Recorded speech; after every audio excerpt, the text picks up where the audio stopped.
एक युवक ने बस पास वाली जमीन में थोड़ा सा कुएं का पानी उंडेला था। किसे पता था कि उसके हटते ही मरी हुई अंगूर की बेल आंखों के सामने ही दोबारा उगने लगी। पर युवक को कुछ पता ही नहीं चला और उसने उसी पानी को साधारण समझकर एक बड़ा घूंट पी लिया। सोचा भी नहीं था कि तुरंत ही दिक्कतें शुरू हो जाएंगी। उसे अचानक पूरे शरीर में जलन और गर्मी महसूस होने लगी और तभी एक विशाल जाले जैसी चीज ने उसे लपेट लिया। कुछ ही देर बाद वह बाहर निकला और पाया कि उसकी ताकत पहले से कई गुना बढ़ गई है। 1000 किलो का पत्थर भी वह आसानी से उठा ले रहा था। उसे समझ आ गया कि यह जरूर उस कुएं के पानी का असर है। वह तुरंत वापस कुएं की तरफ दौड़ा और देखा कि कुएं के मुहाने पर भी बड़े बड़े अंगूर उग आए थे। अरे वाह, क्या यह कुआं सचमुच कोई खजाना है? युवक उत्साहित होकर एक अंगूर तोड़कर चढ़ा है। खुशबू अद्भुत, स्वाद बेहद ताजगी भरा। उसे लगा अगर ये बाजार में बेचे जाए तो वह अमीर बन सकता है। वह तुरंत अंगूर लेकर बाजार पहुंच गया। शुरू में लोग समझे कि वह एक टोकरी 8 युआन में बेच रहा है, पर पता चला कि वह एक गुच्छा 8 युआन में बेच रहा है। लोग बोले ये पागल हो गया है, इतनी महंगी फल कहाँ बिकते हैं? युवक बोला लो मुखिया जी, खरीदो मत, पहले चखकर तो देखो, गारंटी है ऐसा अंगूर कभी नहीं खाया होगा। एक चाचा को विश्वास नहीं हुआ, क्या यह कोई देवताओं का फल है? उसने एक दाना चखा और तुरंत ऐसा महसूस हुआ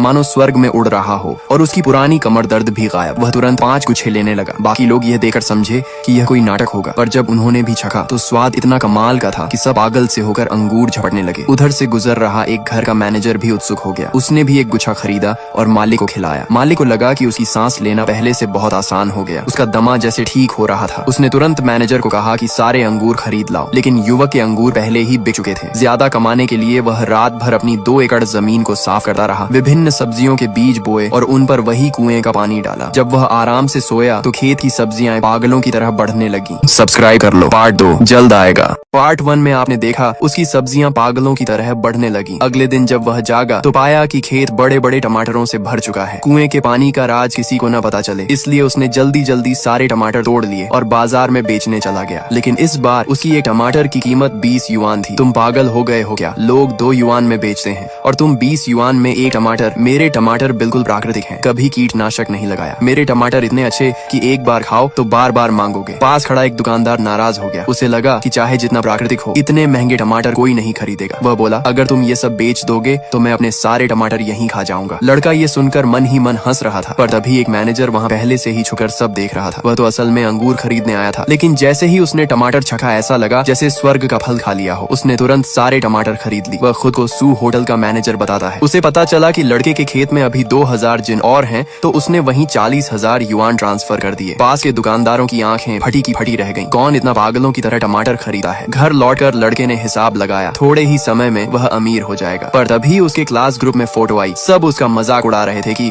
नौकरी नहीं मिली तो सब्जी बेच रहा है। वह मुस्कुराया, ये लोग बस ऑनलाइन मौजूदगी दिखाते हैं। उसने आज की कमाई का स्क्रीनशॉट भेज दिया। पूरा ग्रुप दंग रह गया। एक दिन में टमाटर बेचकर इतनी कमाई, जो लोग पहले उसे गरीब कहकर हंसे थे अब सब खुशामद करने के लिए फोन करने लगे। लेकिन उसने ऐसे लोगों के कॉल काट दिए और तभी फोन फिर बजा। मैंने कहा ना मैं व्यस्त हूँ, किसका कॉल है ये? दूसरी तरफ उसके पुराने दोस्त स्कूल की हंसोड़ लड़की थी। लड़के को याद आया स्कूल में जब बदमाश उसे तंग करते थे तो उसी ने उसकी मदद की थी। अब सालों बाद उसे पता चला कि लड़का सब्जी बेच रहा है, तो उसने तुरंत एक चैनल सुझाया, क्योंकि उसके चाचा एक होटल के मालिक थे। लड़के ने समझ लिया वह सच में मदद करना चाहती है, इसलिए उसने सोचा कि पुराना एहसान चुका दे। दोनों ने 2 दिन बाद मिलने का समय तय किया। कुएं के पानी का राज छुपाने के लिए इस बार उसने खीरे लगाने का फैसला किया। अगले दिन वह उन्हें बेचने बाजार आया। हंसोड़ लड़की भी समय पर पहुंच गई। उसने खीरों को देखा, बहुत बढ़िया, लेकिन जब कीमत सुनी 50 युआन प्रति खीरा, वह दंग रह गई। सब्सक्राइब कर लो, पार्ट 3 जल्द आएगा। पार्ट 2 में आपने देखा लड़की खीरों की कीमत सुनकर घबरा गई। लड़के ने समझाया कि यह खीरा सामान्य खीरों जैसा नहीं है। उसने कहा आप एक बार छक लीजिए, सब समझ जाएंगे। लड़की ने जैसे ही एक बाइट ली, उसके पूरे मुंह में मिठास और ताजगी भर गई। वह तो सारे खीरे खरीदने ही वाली थी कि अचानक सामने एक लग्जरी कार आकर रुक गई। इत्तेफाक से वे लोग उसी वक्त आए जब लड़का सब्जियां बेच रहा था। शेन मो बड़ी बहन कह चुकी है, बस अपनी गलती मान लो तो तुम्हें वापस शेन परिवार में आने दिया जाएगा। लड़का असल में शेन परिवार का ही सदस्य था, लेकिन लड़का शेन मो अब वापस नहीं जाना चाहता था, क्योंकि पिछली जिंदगी में वही बहनें उसको मारने की कोशिश कर चुकी थी। उन्हें तो उस गोद लिए गए भाई से बहुत प्यार था, लेकिन असली भाई को कभी नहीं समझा। अब शेन मो के पास कुएं का पानी जैसी रहस्यमयी शक्ति थी, इसलिए वह इन सबको यहाँ से भेज देना चाहता था ताकि उसकी खीरे बेचने की जगह न बिगड़े। शुरू में सब लोग समझ रहे थे कि शेन मो दिवा स्वप्न देख रहा है, इतने महंगे खीरे कौन खरीदेगा? पर उन्हें क्या पता, स्कूल की सुंदरी पहले ही ऑर्डर कर चुकी थी